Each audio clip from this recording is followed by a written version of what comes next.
예, 신율의 뉴스 정면 승부 월요일 순서는 정치 김앤장으로 문을 열어볼 텐데요. 자, 앞서 말씀드린 대로 오늘도 여러분을 위해서 두 분 나와 계십니다. 한 분씩 소개해드리겠습니다. 먼저 장성철 공론센터 소장이십니다. 안녕하십니까? 안녕하세요. 예, 김민아 시사평론가십니다. 어서 오십시오. 안녕하세요. 예, 오늘 이재명 대통령이 11개 부처 장관 후보자 인사를 단행했는데 어떻게 보세요, 두 분? 잘하신 것 같아요.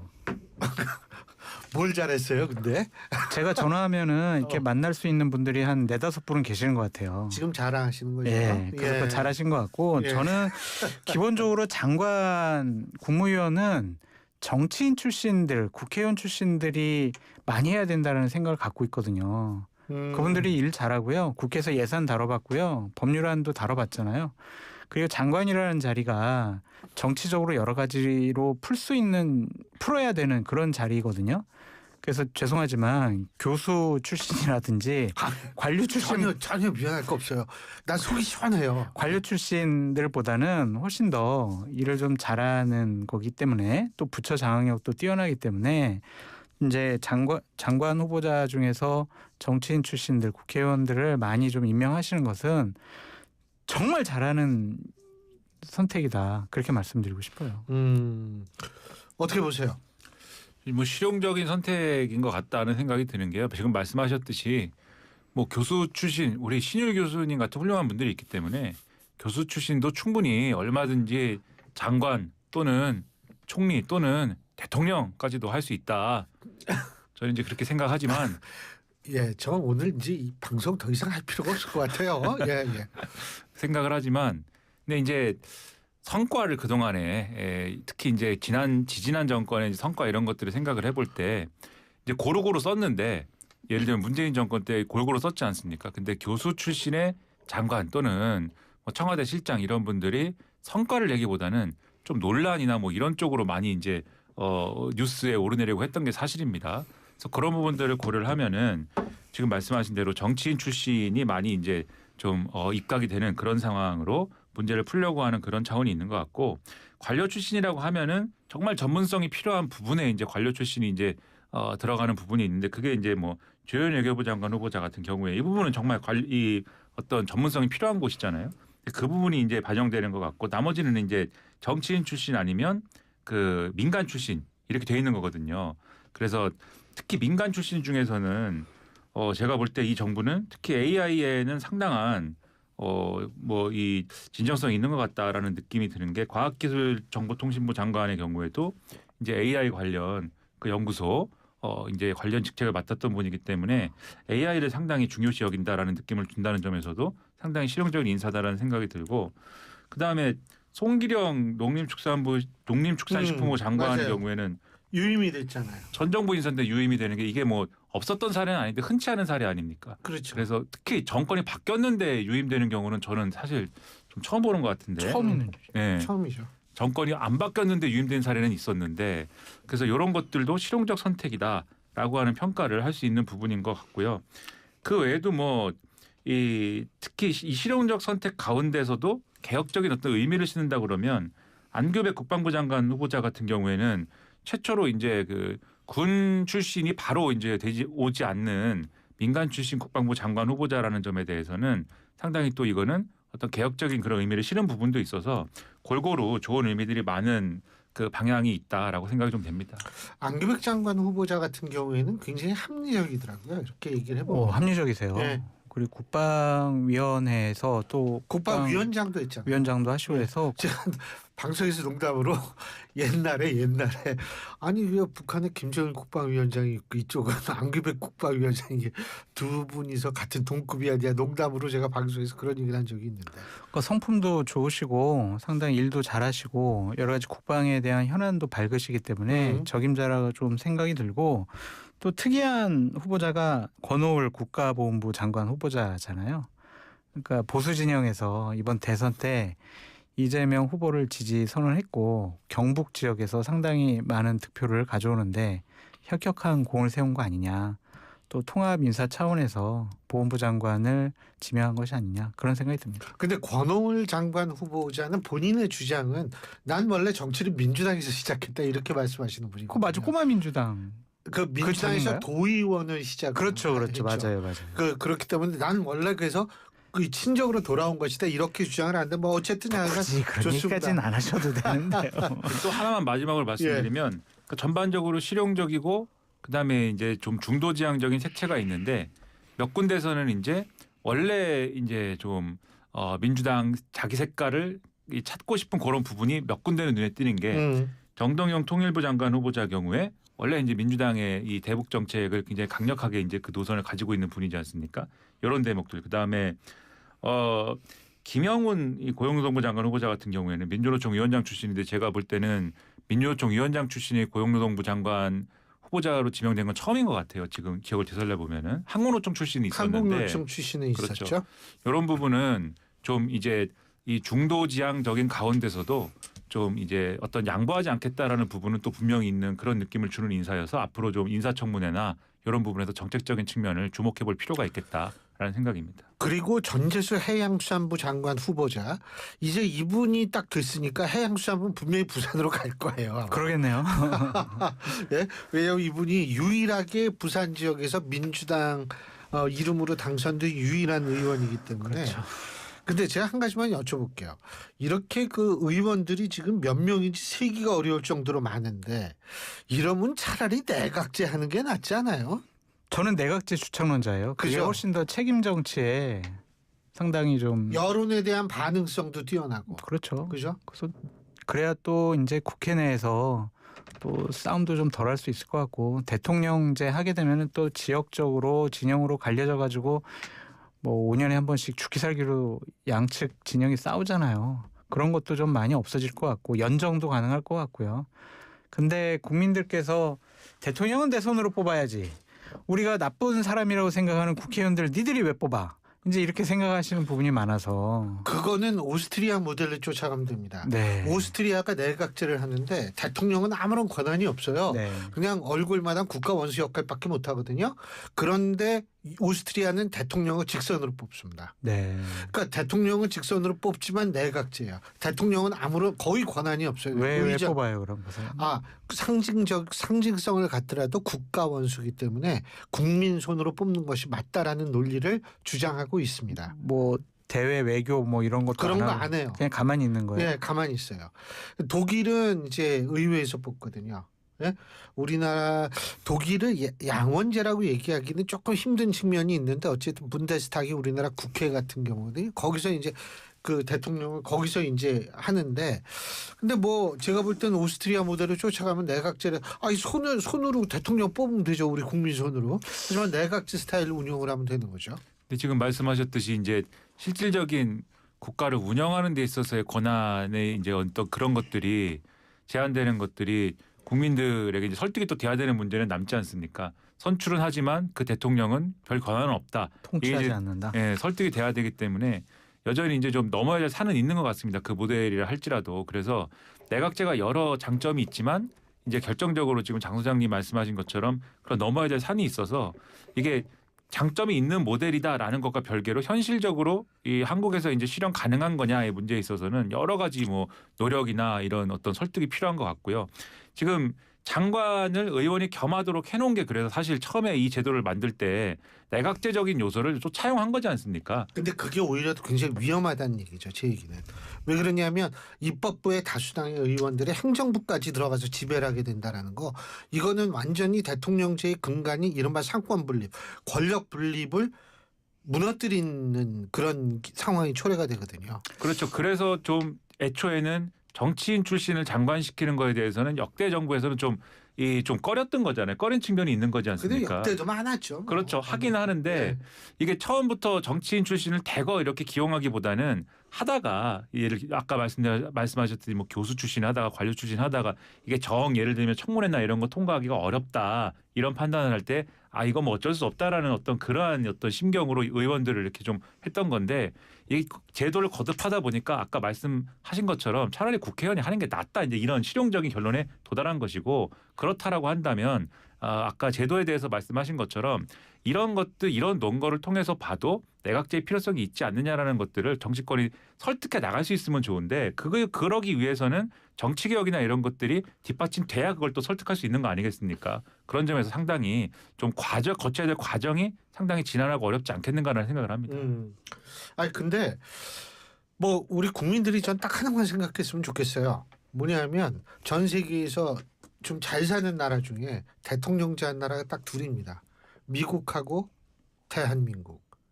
나머지는 다 내각제거든요. 그럼 왜 유럽 국가들 대부분이 일본이 내각제를 실시하는지를 이제 한번 생각을 한번 해봤으면 좋겠다는 생각이 들어요. 우리는 2번이나 탄핵을 겪었기 때문에. 왜 그런 거예요? 뭐가요? 내각제 하는 네. 거요? 저는 일단 첫째로 여론에 대한 반응성이 일단 빠르기 때문에 실제로 이 정치권에서 불필요하게 소위 말해서 막 갈등하고 이러는 사회적 비용을 상당히 줄일 수 있어요. 우리는 5년 대통령제 임기 동안 죽어라고 싸우잖아요. 그렇죠. 근데 내각제는 싸울만 하면 바꿀 수 있다는 거죠. 내각제 하면서 소선거구제 하는 나라들이 많습니까? 아니면 중대선거구제 하는 나라가 많습니까? 중대선거구제 하는 나라가 많죠. 그게 맞는 것 예. 같아요. 내각제 중대선거구제 해야 중대선거구제 하는 나라가 지역이나 진영 간의 갈등이 상당히 낮아질 수 있을 것 많죠. 같습니다. 독일 같은 경우에 소선거구제인데 그 대신에 지역구가 되게 넓어요. 네. 그렇기 때문에 그런데 중대선거구제 하는 나라가 많고 전 이럴 거면 한번 좀 본격적으로 한번 토론을 붙여봤으면 좋겠다 그런 생각이 들어서 전 그런 얘기를 한 거고. 아 참 그리고 저 이재명 대통령 나토 정상회의 안 간다 그러네요. 그러니까 그게 이제 뭐 국민의힘에서 문제 제기하는 것처럼 자주파가 승리한 거냐, 동맹파의 목소리를 그냥 누른 거냐, 그것도 이제 분석을 해봐야 되겠지만 저는 현실적으로 트럼프 대통령이 나토에 안 간다는 거 아니에요? 안 갈 가능성이 크다는 거죠. 네. 그리고 일본 총리도 안 갈 거다라고 결정을 뭐 했다라고 방금 전에 뭐 보도가 나온 것 같아요. 그러면은 우리가 그 방위비 5% 때문에 그런가? 글쎄 말입니다. 그 일본에서의 얘기는 뭐 한국 대통령도 안 가고 미국 대통령도 안 가는데 우리가 가서 뭐 하냐? 우리는 미국 대통령도 안 가고 일본 총리도 안 가는데 그럼 되죠. 그렇죠. 그러니까 그런 모습 보이는 것이 과연 맞는 것이냐? 현실적으로 외교적인 성과를 뭐 가져올 수가 있겠느냐? 뭐 그러한 생각도 했었을 것 같고 가서 이제 나토 가서 서방 세계 분들과 함께하는 모습 보이게 되면 또 중국과 러시아의 또 심기를 불편하게 만들 수 있지 않겠느냐? 7월 달에 브릭스가 열린다는 거 아니겠어요? 만약 근데 거기에 초청이 짱이 와서 거기는 가고 나토는 안 가고 이러면은 큰 외교적인 그렇죠. 다양한 해석이 나와서 문제가 될 수는 있겠지만 그렇죠. 이렇게 현재 상당히 우리나라도 그렇고 전 세계적으로도 외교적으로 혼란스러운 상황에서 안 가는 것도 좀 답이 아니겠느냐. 미국 대통령이 가면은 가서 좀 한미 정상회담도 하고 우리가 이끌어낼 수 있는 것도 있지만 유럽의 뭐 정상들이 모인 곳에 가면은 결국에는 우크라이나와 러시아 전쟁과 관련해서 너의 입장은 뭐냐 강요받을 수가 있거든요. 그래서 그런 외교적인 부담감 없이 좀 안 가는 것도 답일 수 있겠다 그런 생각도 듭니다. 그러니까 굳이 자주파 동맹파의 갈등으로 바라볼 필요가 없다. 그렇죠. 그죠? 예. 애초에는 가는 걸로 거의 검토가 됐다는 거 아니겠습니까? 지금 언론 보도를 보면은 거의 이제 트럼프 행정부의 트럼프 대통령의 이란 공습 직전까지는 가는 걸로 거의 결정이 됐다는 거잖아요. 그러면은 지금 말씀하신 뭐 자주파 동맹파 갈등의 무슨 힘겨루기 이런 거와는 관계가 없는 맥락인 거죠. 왜냐하면 가는 걸로 결정이 됐다고 하면 그런데 이 트럼프 대통령의 이란 공습 이후에 이것은 다시 NSC 열어가지고 다시 검토하자라는 어떤 회의를 거쳐서 안 가는 걸로 결정이 됐다고 하면 핵심 변수는 결국 이란 공습 아니겠습니까? 그런 것이기 때문에 결과적으로는 그 문제라고만 그게 변수였다라고 이제 봐야 되는 것인데 그러면 그게 왜 변수가 될 수밖에 없느냐? 지금 말씀하신 것처럼 트럼프 대통령의 일정 문제도 있는 거고요. 그 나토에 오더라도 뭐 안 올 수도 있는 거지만 오더라도 길게 있겠느냐? G7도 사실 하루 만에 갔는데 그 나토는 실질적으로 이란하고의 상황이 더 일촉즉발이 돼 있는 그러한 상황 속에 가는 것인데 뭐 얼마나 길게 있겠느냐 그리고 시간을 과연 얼마나 내겠느냐 실질적인 논의가 가능하겠느냐 이런 의문이 좀 있을 수가 있는 것이고요. 그리고 그 자리에서 만약에 이 트럼프 대통령이 우리 이재명 대통령 또는 이 다른 이제 국가들의 정상에게 즉답을 듣고 싶어 할 만한 문제는 아까 말씀하셨듯이 국방비를 GDP 대비 5%까지 올려라 뭐 이런 거 아니겠습니까? 나는 지금부터 중동에 신경을 써야 될 게 많고 자원도 많이 투입을 해야 되니 가령 이제 우리나라에 배치되어 있는 패트리어트 미사일 이런 것 이동시켜서 배치한다든가 이런 것들도 뭐 이 관여를 여러모로 이제 우려를 하고 있는 그런 상황인데 그렇게 해야 되니 앞으로 대북 관련 어떤 그러한 방어나 이런 것들은 알아서 해야 되니까 당연히 그러려면 국방비를 올려야 되는 거 아니냐 이런 거는 이제 즉답을 요구할 것 같은데 그러면은 여기에 가서 즉답을 하는 것보다는 사실은 이번에는 참가하지 않고 이 관세 협상이나 이런 것과 맞물려 가지고 좀 이런 문제를 나중으로 이 미루는 것이 낫지 않는가 이런 판단을 실용적으로 했을 가능성이 높아 보이고요. 지금 일본이나 호주도 마찬가지의 판단하는 거 아니겠습니까? 이 만약에 일본이나 호주와 같은 이러한 미국과 그동안에도 이전에도 계속해서 긴밀한 관계를 이어왔던 국가들이 이게 다른 또 어떤 맥락이 없다 그러면 당연히 나토 정상회의에 초청을 받았는데 가서 이게 뭐 다른 얘기가 없으면은 가서 뭐 좋은 이런 관계를 과시하는 그런 모양새를 만들겠죠. 일부러라도 한국이 오든 안 오든. 그런데 지금 한국이 안 간다고 하는 분위기가 되니까 이게 우리도 좋은 핑계가 생겼다 뭐 이런 분위기인 거 아니겠습니까? 서로 그게 이제 이런 상황을 반영했다고 보고요. 결정적으로 이렇게 되는 이유는 트럼프 대통령의 이란 공습이 사실 국제적인 어떤 명분이라는 게 추가로 필요한 상황인데 그것에 대해서 제대로 얘기하지 못하고 있는 측면도 반영되고 있는 거 아닌가 싶은 그런 생각이 들거든요. 왜냐하면 조지 W 부시 과거의 대통령이 그 이라크에 대한 공습을 할 때도 공격을 할 때도 대량 살상 무기나 이런 것들이 나중에 그게 사실 여부가 어떻게 됐든지 간에 그게 존재한다라는 근거를 가지고 이제 유엔을 설득하거나 이런 게 전제가 됐던 거잖아요. 근데 지금 트럼프 대통령은 이란 핵 협상이 잘 안 된다. 이것만 가지고 이제 하는 것이기 때문에 먼저 공격을 받는다거나 공격당할 위험이 있다거나 또는 동맹국이 공격을 받았다거나 이런 이유로 지금 이 군사 행동을 하는 건 또 아니기 때문에 여러 다른 나라들이 어떤 딜레마나 이런 것들이 같이 있는 상황이었기 때문에 이런 상황이 발생하고 있는 거고 그 가운데서 불참 결정이 이루어지고 있는 것이다라고 보는 게 합리적이지 않을까 생각합니다. 뭐 어쨌든 뭐 우리나라에서 위성락 실장이 가는 모양이고 호주는 국방장관, 일본은 외무장관이 나토 정상회의에 참석한다고 하는데 뭐 사실 정상회의에 장관급들이 가는 거는 뭐 그렇게 큰 할 일이 없죠. 솔직한 얘기로. 근데 제가 지금 자주파 동맹파 말씀하시니까 제가 좀 생각이 난 건데 제가 좀 여쭤볼게요. 지금 통일부 장관의 지금 후보자로 내정된 그 정동영 전 장관 이게 또 이제 힘들게 생겼어요. 제일 힘든 게 뭔지 아세요? 정동영 장관. 이거 발음이 굉장히 힘듭니다. 이게 계속 유성음이 이어져가지고. 근데 자 정동영 의원이 이제 장관 됐어요. 자주파죠. 그 다음에 이종석 국정원장 자주파라고 하죠. 근데 조현 장관, 외교부 장관이나 아니면 위성락 안보실장 같은 경우에는 동맹파라고 얘기를 하지 않습니까? 그러면 이런 그 인적 배치가 주는 의미는 뭐라고 생각하세요? 양쪽 얘기를 좀 다 들어보겠다라는 생각이 아닌가라는 좀 생각이 듭니다. 그냥 일방적으로 한쪽으로 자주냐 동맹이냐 이런 쪽으로 가면은 우리가 4강 외교에서 살아남을 수 없다 그런 생각인 것 같은데 저는 뭐 다 적절한 인사라고 생각이 드는데 이종석 국정원장과 관련해서는 좀 다른 생각이 있어요. 거기는 정보를 다루는 곳이잖아요. 그리고 거기는 북한과 관련된 여러 가지 문제를 좀 알아보기도 하고 정리하기도 하고 대비하기도 하는 그런 곳이잖아요. 거기는 좀 사상적으로 보수 우파적인 생각을 갖고 있는 분이 하는 것이 어떨까. 북한에 조금이라도 좀 우호적인 생각을 갖고 있는 분이 그건 통일부 장관 정도는 괜찮지만 국정원이라는 고도에 민감한 대북 정보를 다루는 곳에 수장이 좀 자주파라는 것은 좀 맞지 않을 수도 있겠다. 좀 정보를 해석하고 그 정보에 대해서 대처하는 여러 가지 조치들에 대해서 좀 우리의 일반적인 국익과 관련돼서 다른 판단과 생각을 할 수도 있지 않을까라는 좀 생각 때문에 좀 이종석 그 국정원장 후보자 인선이 좀 적절했을까 좀 그런 생각은 좀 듭니다. 그런 의견이 충분히 있을 수 있다고 보고요. 근데 이제 아마 의도는 그런 의도인 것 같아요. 지금 이제 국정원장 후보자의 경우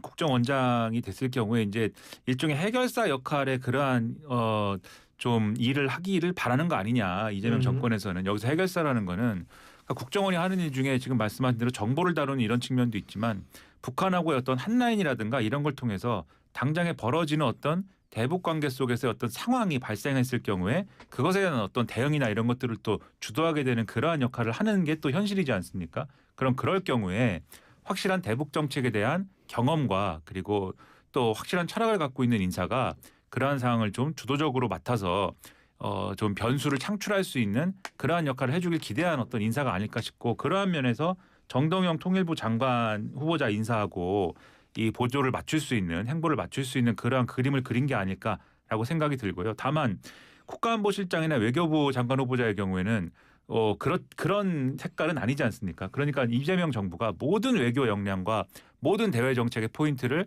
대북 정책에 올인하고 이런 건 아닌 거죠. 전반적으로는 이 우리 대한민국이 원래 가져왔던 노선, 이 한미 동맹을 중심에 놓고 미국과의 관계를 중심에 놓고 그다음에 이제 글로벌 이 어떤 그 외교의 현장에서 원래 주류라고 우리가 봤던 그러한 외교 노선들 있지 않습니까? 아까 동맹파라고 표현을 하셨지만 전반적인 대외 노선은 그런 노선으로 가는 건데 대북 정책과 관련된 포인트가 생겼을 때는 해결사처럼 이 분들이 나서서 뭔가 변수를 창출하는 그러한 느낌으로 아마 이제 진영을 구축했다. 이렇게 이해할 수 있는 인사라고 보는데 그게 얼마나 어떤 효과를 낼 것이냐는 상당 부분 이제 앞으로 대북 정책과 관련된 그러한 변수가 과연 만들어지느냐에 상당 부분 달려 있는 거여서 한번 앞으로 상황을 두고 봐야 되지 않을까 이렇게 생각을 합니다.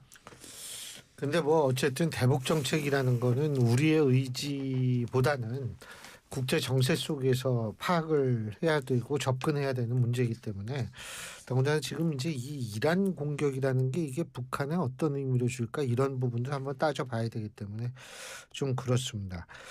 자, 그 또 하나 이재명 대통령이 어제 밥 먹었잖아요. 예? 그 오색 국수. 저 그거 한번 먹어보고 싶은데 그 뭐 색깔이 오색이라는 그 국수를 뭐 점심에 먹었다고 하는데 어떻게 보셨어요? 잘하셨죠. 이게 저는 뭐 윤석열 정권 시절에도 계속 여야는 계속 만나야 되고 대통령께서는 외국 순방 갔다 오면은 여야 지도자들 다 초청을 해가지고 여러 가지 상황 브리핑하면 국익과 외교에는 여야가 있을 수 없다. 이러한 명언이 있잖아요. 예. 그렇게 좀 국정 운영에 협조를 받으면 좋았을 것 같은데 윤석열 전 대통령은 720일 지난 다음에 작년에 총선에 지고 나서야 이재명 당시 민주당 후보를 만났잖아요. 그러니까 여야 간에 계속 그냥 맨날 으르렁거리면서 싸운 거 아니겠어요. 대화 타협은 없어지고. 그래서 대통령께서 야당 지도자들과 이렇게 대화하는 모습만 보여줘도 민주당 지도부가 야당을 무시하지 않고 국회 내에서의 여야 간의 대화 협상, 타협, 조정 이런 정치적인 기본적 원리나 국회 운영의 묘가 살아날 수 있지 않을까 좀 그런 생각이 드는데 양쪽에 다 오게티가 하나씩 있었던 것 같아요. 그러니까 처음 만나는 자리인데 김용태 비대위원장이 종이 끝해가지고. 예, 아니 뭐 그건 뭐 할 수 있다고 생각이 드는데 아니 이재명 대통령님 저 임기 끝나면은 재판 받으실 겁니까? 이거를 그 앞에서 공개적으로 하는 게 과연 맞았을까? 좀 그런 생각이 들고 이제 김민석 국무총리 후보자와 관련해서 야당에서는 부적절한 인사다라고 했더니 비공개 회의 때 이재명 대통령께서 김용태 비대위원장에게 당신은 뭐 털면 안 나올 것 같냐 이런 얘기를 했다라고 조선일보에서 보도를 했어요. 만약 그것이 사실이라면 농담이라도 권력을 갖고 있는 분이 너 털면 뭐 안 나올 것 같아? 이거는 분위기 좋게 하는 것이 아니라 협박으로 들리지 않을까. 그래서 이재명 대통령께서 뭐 가볍게 농담처럼 얘기했을지라도 이런 농담은 좀 안 하시는 게 어떨까. 듣는 사람은 겁먹는다. 그렇게 말씀드려요. 예. 저는 뭐 이 말씀하신 대로 만나는 것 자체가 성과일 수밖에 없는 상황이다. 왜냐하면 전임 정부하고 비교가 될 수밖에 없기 때문에 그렇게 일단 말씀드리고요. 장 소장님이 앞부분에서 그거는 이제 다 설명을 해주셨으니까 저는 길게 말씀 안 드리고 이재명 대통령이 야당을 상당히 배려했다라는 저는 느낌을 여러모로 받았습니다. 그러니까 상석에도 앉혀주고 그다음에 이 원래는 이 언론 보도를 보니까 김용태 비대위원장을 부를 것이냐가 좀 내부에서 맞아요. 쟁점이었나 네. 보더라고요. 그래서 7월 달로 했으면은 아마 김용태 비대위원장은 못 왔을 수도 있는 6월 것이고. 30일이 그렇죠. 끝이니까요. 그렇죠. 그리고 그렇게 하지 않더라도 그러면 원내대표끼리 만나는 걸로 하자. 왜냐하면 김병기 원내대표가 이제 지금 대표 직무대행을 하지만 어쨌든 원내대표인 거니까 한 사람 한 사람 이렇게 불러서 3명이 만나는 게 그림이 괜찮지 않느냐 이런 얘기도 있었는데 이재명 대통령이 아니 김용태 비대위원장이 명목상 어쨌든 대표격인 인물인데 그렇게 그런 이유로 안 부르면 어떡하느냐라고 이제 했다는 거 아닙니까? 그렇게 얘기를 해서 부르게 됐다라고 하면 야당은 상당히 배려한 어떤 그러한 모습이었다라고 생각을 하고 또 김용태 비대위원장이 아까 말씀하신 것처럼 이제 뭐 종이를 꺼내서 뭐 읽고 했는데 그런 일이 벌어졌을 때 좀 어색해질 수 있는 거잖아요. 분위기가 공개적인 자리에서. 근데 이재명 대통령이 그랬다는 거 아니에요. 아 내가 그 과거에 윤석열 전 대통령 앞에서 한 거보다는 짧았다. 그러니까 그거 좀 분위기 좀 풀어준 거 아니겠습니까? 그런 말이.